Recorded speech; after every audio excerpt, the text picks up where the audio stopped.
Welcome to Movies That Matter, the podcast about recent films going beyond the call of box office returns to boldly explore a social issue affecting people's lives.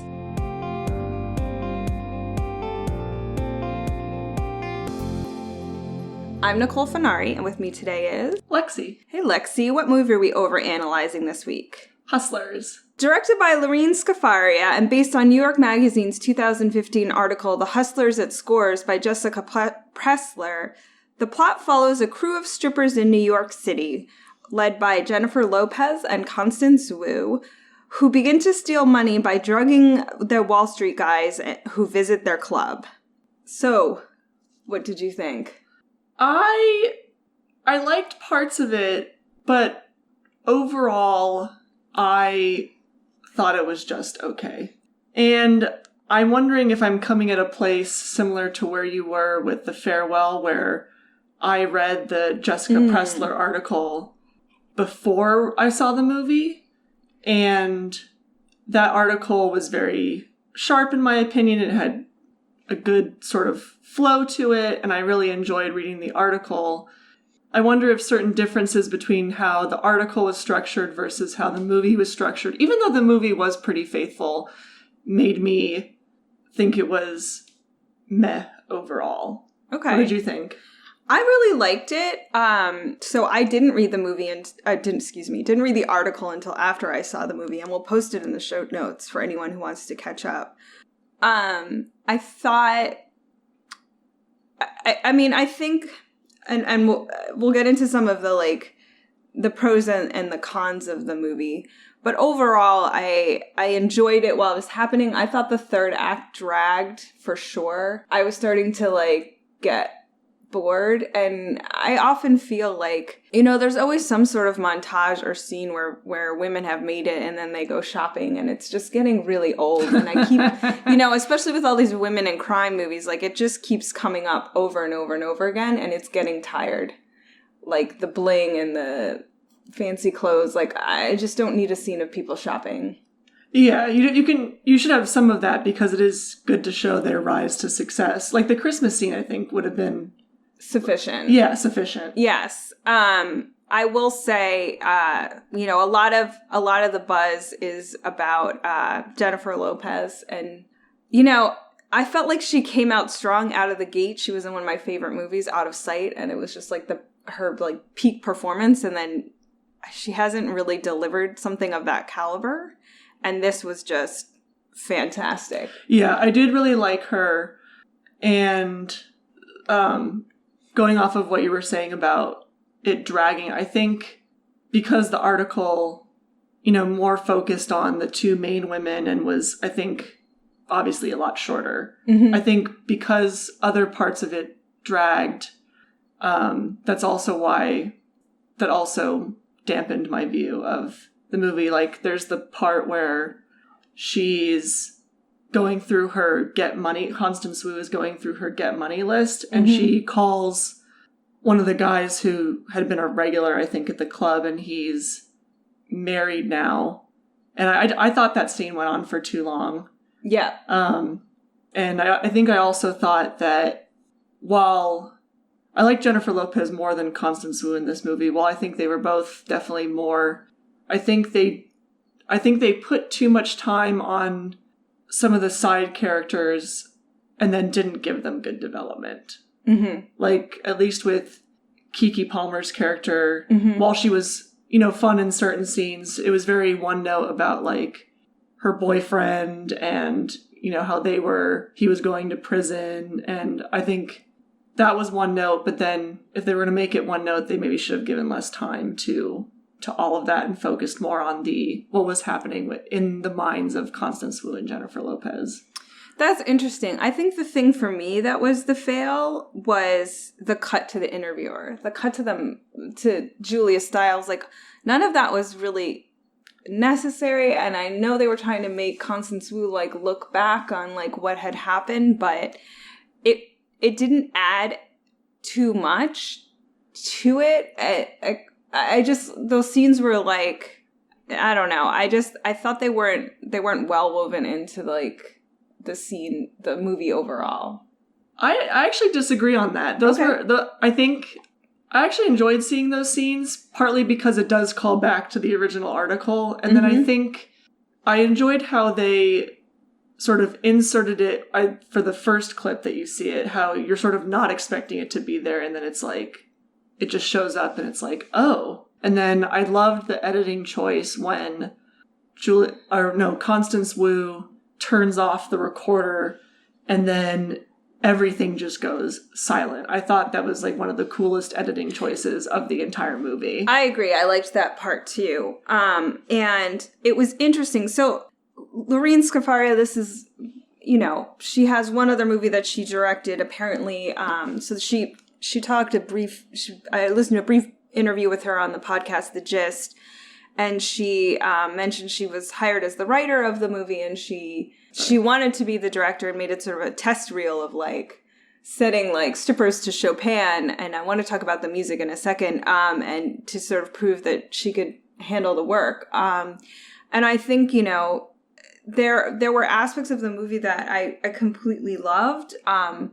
There's a scene where she cross cuts between the girls at the club, like doing their thing and hustling for money, and, the Wall Street guys at their jobs, like calling and hustling for their money.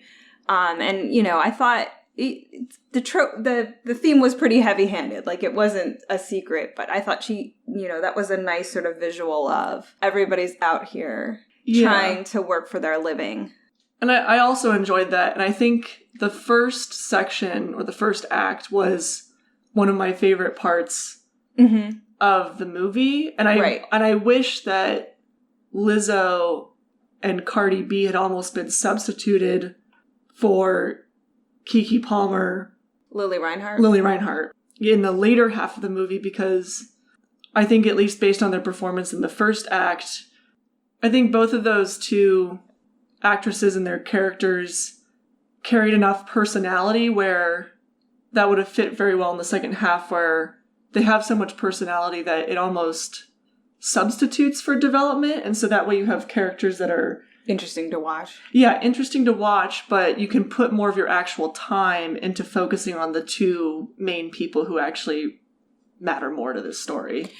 Right. Yeah. I mean, I agree with you. It just dragged. And the opening scenes, they filmed in a real strip club out on Long Island, or Long Island City, one of those two. I don't remember. And she brought something up, which I guess you do sort of notice on a subconscious level, but the girls in their dressing room, like she very intentionally filmed it as a sports movie. So that's them. Oh, I can see that. That's them in their locker room. And like Jennifer Lopez has a big entrance to music, like coming out of the tunnel and getting on stage. So like, and her outfit, which was so cool looking. Yeah. And she talking about it with a friend who saw it, he was like, wow, they managed to make an entire movie about strippers and not, make it sexual. And I was like, yeah, that's a female director, right? Like, that's not having the male gaze. And she talks about it, and I picked it up in the movie. Like, you admire Jennifer Lopez does this amazing, she does two amazing, like, pole dance scenes. And, Constance Wu's character is kind of commenting, like, how do you have, like, the strength to do that? And it's very much not about, oh my God, how sexy she looks. Yeah. It's very much like, look at the performance technique, look at the athleticism and grace with which she delivers this dance. And so the women are highlighted as athletes, not as sex objects. Yeah, and I think, actually, one comment, I don't know if this was in the Gist podcast, but I was reading a different article that said, I think the producers or whoever does that decision, when they were looking for a director, they were trying to tap Martin Scorsese. Yes. And they didn't get him. Right. And then all the stuff that you described happened with Lorene, then Lorene Scafaria did what you said with the cut and everything like that. And I was like, that would have been a very, very different movie. Thank goodness. But I think the other thing, though, then became this sort of hole at the center of the movie, which we will get into when we talk about the theme, is just that in an effort to make this movie not a sexualization of women, they left out one really giant piece of the real story, which is that the strippers themselves very much are strippers. They are not prostitutes. They do not give sexual services to their clients beyond like lap dances. And so when they start this whole ring, they basically hire a bunch of actual prostitutes off of Craigslist to fulfill that role with the clients. And in the movie, it's sort of like glossed over as like, they just need some extra girls to add to their crew. And they never tell you that's who they are, what they're doing. And I certainly wasn't smart enough to like read between that line. Yeah, I think I had just put it in from reading the article. Right. Well, they projected it into the movie. Because you already knew it. But if you didn't know it, they don't tell you that. And I was kind of like, Yeah, because it is true that they go into this after the financial crisis. They go into this role so they don't have to be prostitutes, because people at the strip club, all the newer girls. Yeah, all the newer people who have come in are now, giving BJs for $300 because I think they have to bring in something because no one wants to come in. So to add more for less. Right. But by leaving that part out, it's an editorial choice that for sure supports the women and makes what they did look not as bad. Yeah. And I'm not sure I'm comfortable with that editorial choice. Because it's important to the whole story. Like I said, so there's a lot of complaints that, the movie made heroes of these women who are essentially criminals. And if that complaint lands anywhere, to me, it is in the deliberate leaving out of the fact that they were procuring prostitution services for these men, as well as just drugging and stealing all their money. Okay. I'm just trying to make sure I understand correctly. So you're saying like... Suddenly it looks a lot sleazier if you know that they're hiring prostitutes. Okay. And they don't look... and that you lose the fact that, like, they're criminals, they're drugging people. Right. Like, this is not something that should be celebrated. Right. Okay, got it. But I will say, like I said, I Jennifer Lopez was just amazing. And it was like... So in terms of, like, having your charismatic leader that you'll follow anywhere, yes, I was totally there. I, like, would have followed her and done anything for that woman. She just exuded this sort of warmth and care, and she was so great. She, like, wraps her in her fur coat at the beginning. Yes, and it's just such a beautiful scene, and shout out to the fact that she just celebrated her 50th birthday. I'm making a gasping face because you can't see me, but I made a gasping face because I didn't realize how that she was actually 50. Yes. Constance Wu, I thought did a good job. That's a hard role to play against, the sort of power and charisma of somebody else. Yeah, and I think my main complaint maybe comes more from the writing than Constance Wu's actual acting, but I think because having read the article beforehand, it's clear out of the gate that Constance Wu's character and the person she's based on is supposed to be, very smart, I guess. Right. Like, yeah, she's sort of the brains of the operation. Yeah, that she's the brains of the operation. And, she realizes things that Jennifer Lopez's character doesn't realize and thinks about things a certain way. And they go into her small backstory earlier in the article about, things she, like, sort of money schemes she used to do as a kid that would sort of indicate, oh yeah, she can think on her feet, she's smart. Mm-hmm. And that really doesn't come in. I think Constance Wu's character is portrayed as very, like, naive and more simple in the beginning, and then all the smarts come later. And I think I would have liked that natural intelligence to be displayed more in the beginning. And I don't know if that comes from acting or from writing in terms of crafting the movie.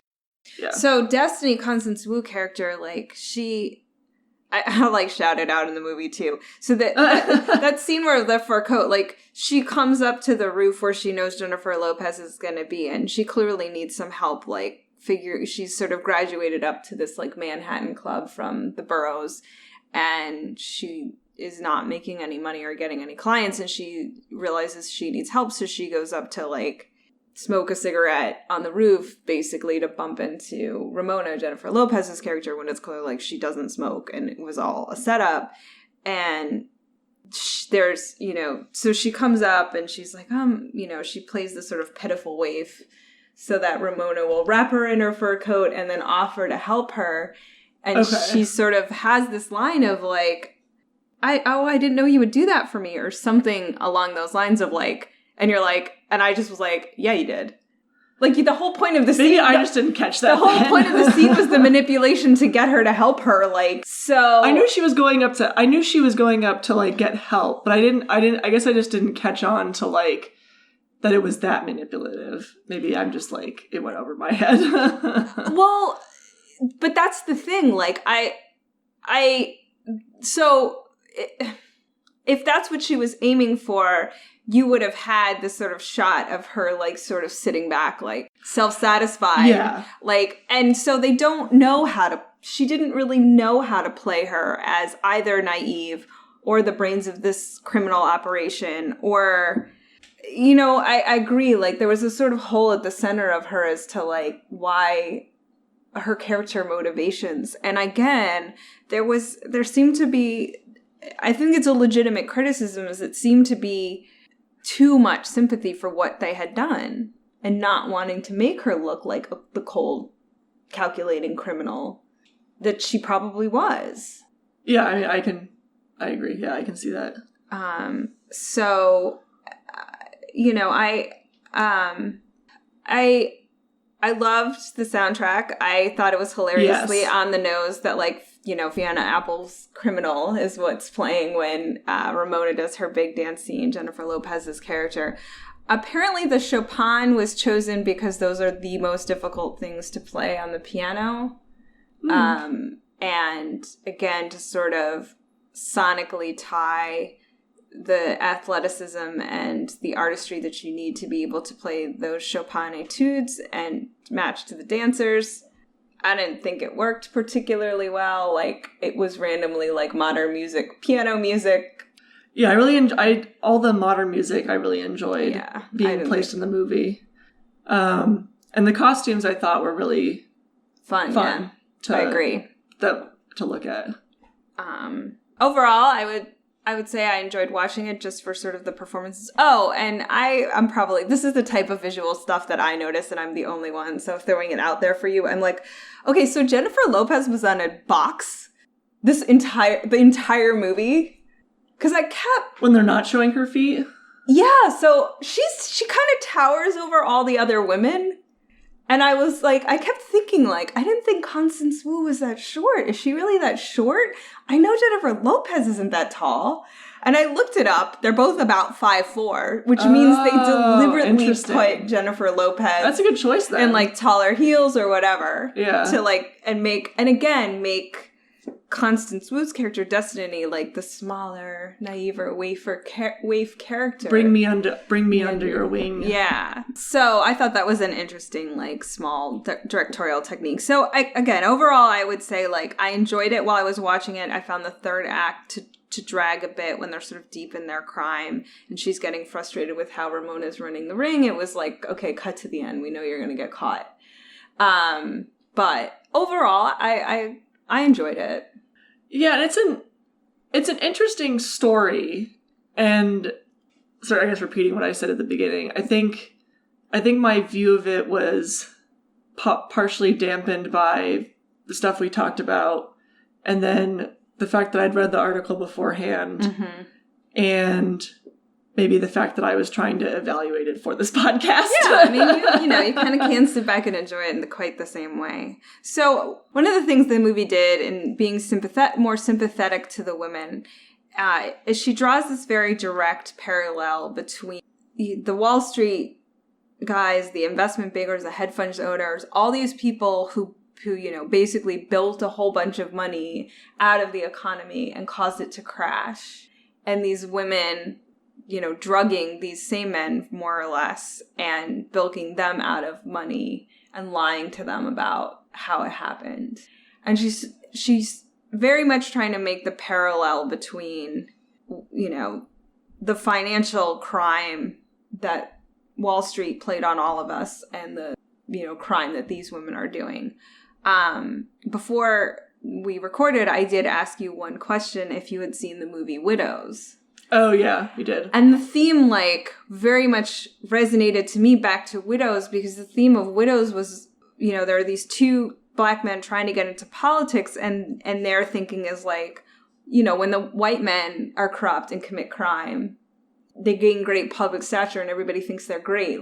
This is just a different version of our hustle. When Black men commit crime, we go to jail. I want in on this. So the themes of the movie seem somewhat similar to me. Yeah, I agree that was also one of my takeaways is, who does what, and, I guess the difference in judging people's actions, even when they can have equally destructive results, and how we judge it depending on who it is, what's maybe legal at the time, mm-hmm. and how we judge people's actions depending on who they are, legality, and that even when the effects can be both very destructive, but maybe just in different ways. Mm-hmm.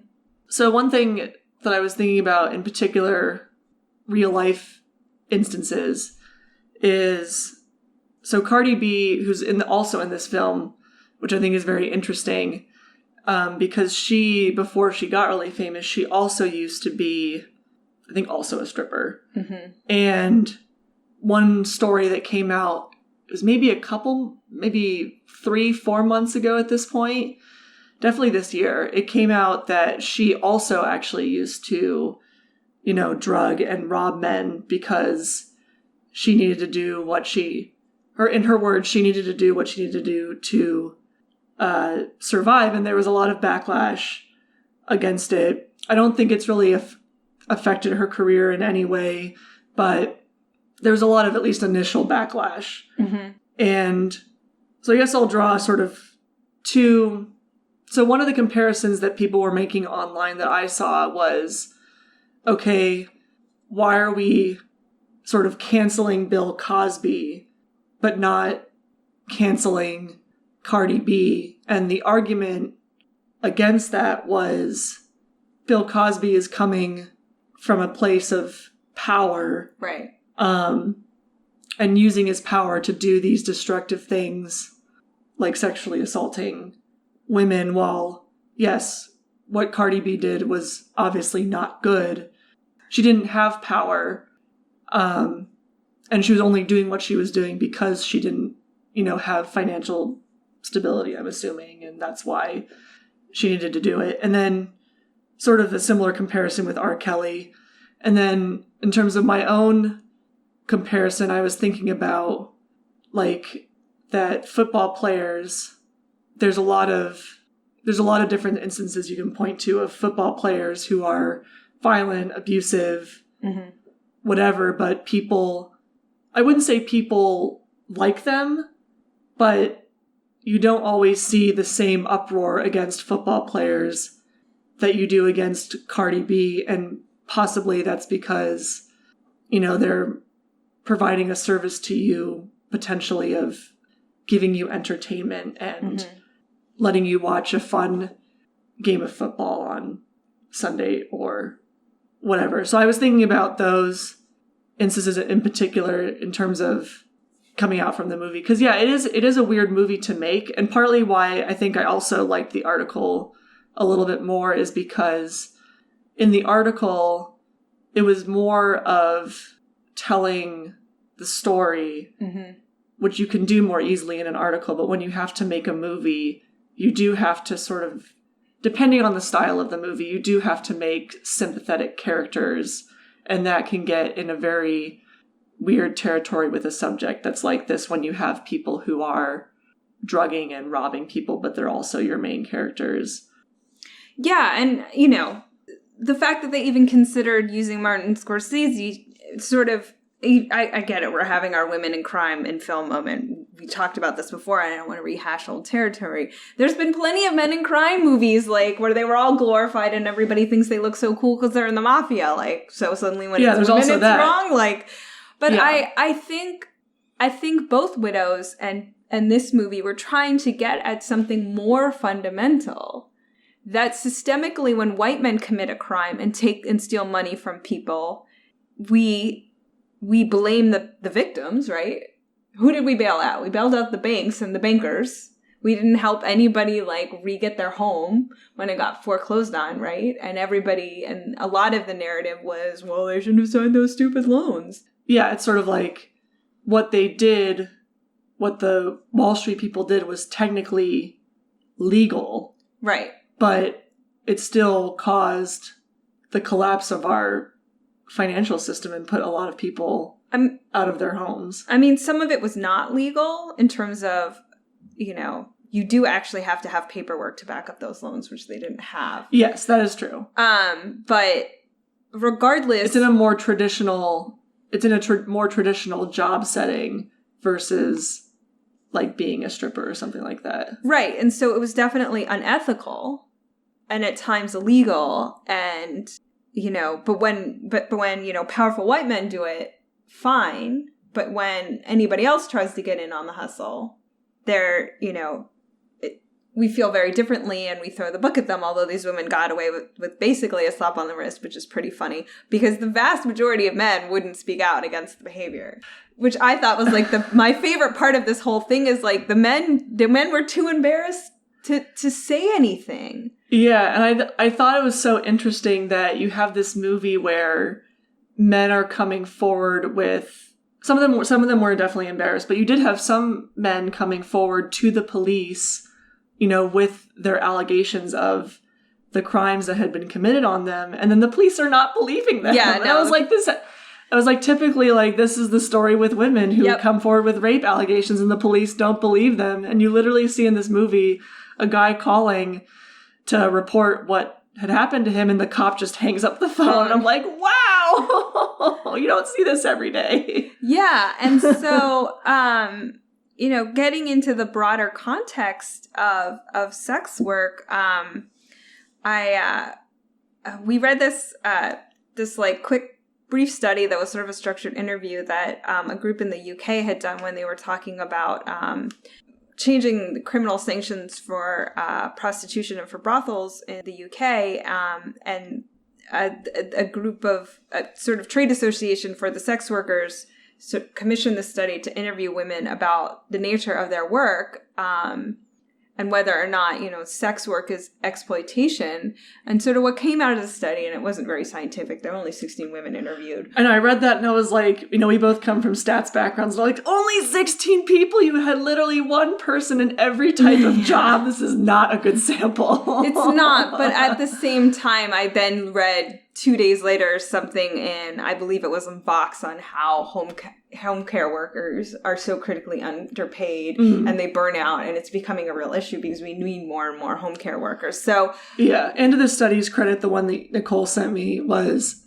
to some of the study's credit, they did try and look, I think, at papers or whatever that had been previously published that were more scientific to see if they could back up what they were seeing in their limited number of interviews. Right. But the fact of the matter is, through limited numbers of interviews or otherwise, like, it's fact. If an industry is female dominated, the pay is lower. Like, that's just a fact. Home healthcare workers are predominantly women. They're extremely poorly paid and their working conditions are terrible. There's plenty of documented instances of that. And so they were drawing the analogy of what does it even mean to be exploited? If you are a sex worker, you have this sort of very narrow moralistic sense of, like, sex isn't something that should be sold. That's the one taboo thing you're not allowed to sell. Setting aside the question of why not, the sex workers were like, yeah, but we can sell this for a lot more money and under better working conditions than we can sell, anything else that we have to offer in sort of low-skilled positions. So why shouldn't, what does that exploitation really mean when you're looking at somebody who does incredibly difficult and emotional work, like a home healthcare worker, for very little pay and for very long hours? What does that mean? And I think the movie is again, it's trying to say, this is the avenue that women have open to them. What did you, what do you expect them to do? Yeah.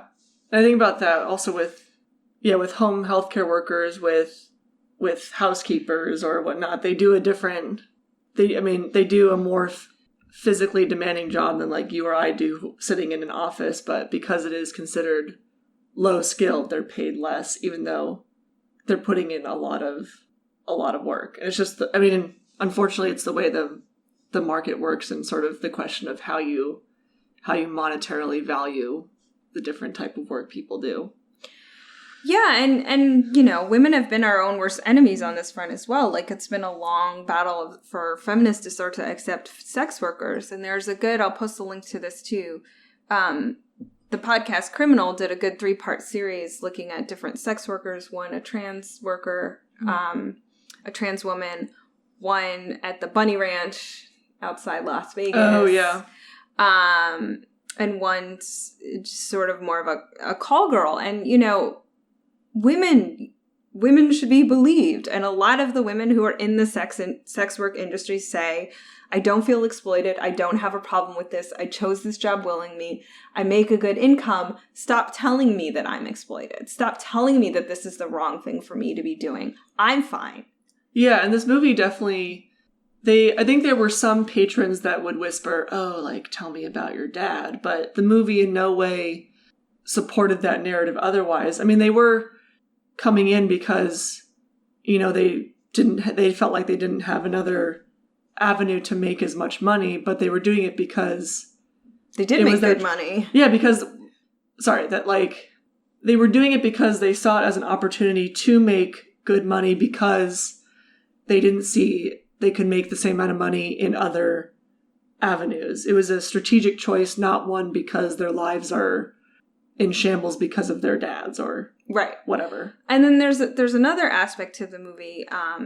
But then when they were working in the club, and part of why they go out on their own is somehow there's this whole crew of men and they're all on the take, right? There's the club owners, there's the DJ, there's some sort of they have to tip people. Everyone. So it's the women are doing all the work, and somehow everybody else is still somehow profiting off of. Yeah.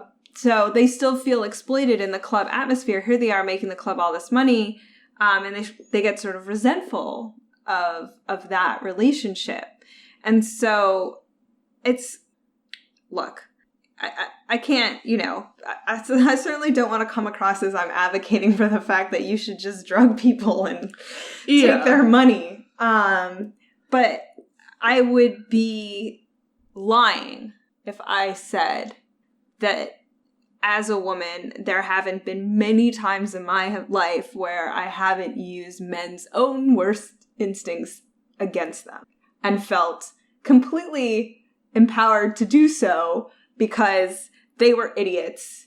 There's all kinds of ways, women use their quote-unquote feminine wiles against men in small ways, not in drugging them and taking their money ways and knowing that they won't complain because they don't want to admit it. Yeah. And I'm not even saying it's a spectrum. It's not a spectrum. What they did was definitely wrong. But at the same time, back to what you said about the power dynamic, it's our own way of using whatever small modicum of power that we have. Yeah, it's one of those things where, again, it's not right that they did this, but I do think it's a hard situation sometimes to talk about when you haven't gone through it. We can judge people for making certain choices, but it's hard. You don't truly know until once you're on that side and have to make those choices. And then I think there would be more sympathy for not drugging people, but for other things. You don't. But I don't, again, all the hue and cry of saying this. So there was, complaint that the movie was too empowering. And I'm like, I certainly didn't feel empowered by this movie. Like, no. Yeah. And I don't think that was its message, but its message was like, why, like, when women are on the hustle, it's criminalized. And when men are on the hustle, they get away with it. And it was interesting. It was in the article too. Like, one of the people they chose to highlight as one of the main men who came forward, he loses his job and he can't make his mortgage and he loses his house. And that, I have to assume like that person was somewhat chosen as to say like, so which is worse, that he loses his house because he was drugged by a group of strippers, or that he loses his house because he was duped by a bunch of investment banks, right? Like, so you can either take the message to say what the men got away with it, so the women should too, or you can take the message to say the women didn't get away with it and neither should the men. And that's the message I take and the one I agree with. That we all let Wall Street off the hook and we should not have. Like, I don't agree with that. And for someone who's a little bit older and lived through the Enron scandal and watched freaking Skilling and Fasco actually have to go to jail for what they did when not a single person went to jail for the financial crisis, like, we saw times when these laws were enforced and that didn't happen. And, I was actually surprised that their sentences weren't heavier when they did get caught in real life, and I guess this movie. Frankly, they had all that money. They probably had really good lawyers. I guess that's true. I wasn't sure if, like, their assets would be seized or something money that. talks. Like, that is the sad, sad fact. And I've been on the other side of it. And even if you try as a juror and you watch someone who's a totally incompetent lawyer, you try to not let that affect you. But they're not asking the right questions and they're not doing the due diligence. So to me, I just took that as like, yep, all that money paid for a good lawyer. Yeah, I guess so. A, and then B, they kind of bring out in the article, very, very, very few of the men would prosecute. So they probably only had it's not a very limited number of charges that they could bring. Yeah, I guess that's true also. And then in that case, it's like hard to prove a conspiracy ring because it looks like isolated incidents. You know what I mean? Like, yeah, I think they had a very hard case. And I do. I think like at the center of this is that it does speak to the fact that, their unwillingness to come forward sort of brings in the wrinkle of they shouldn't have been doing this in the first place. And so the movie is very much trying to be about, and I don't disagree with it. And I think the article as well of saying this is a messy situation and it isn't as clear cut as a, innocent victim just being hustled by these, evil women. Like, it's not that clear cut.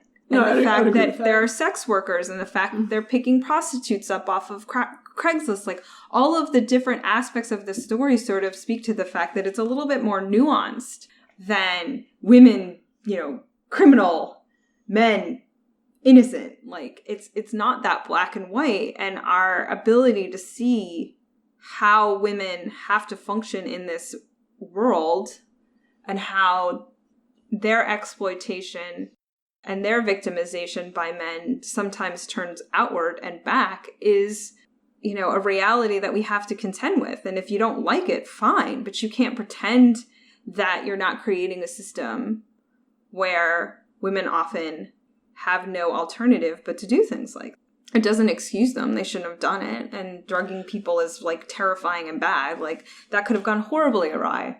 They could have killed somebody. Yeah. And one of the comments in terms of reading and discussing with people is one of the comments that I would hear was like they think there would have been more sympathy towards the women if they were just robbing them versus robbing and drugging them. Like drugging them for various reasons brings this like extra level to it that makes it a lot more unsympathetic than if they were just like robbing them.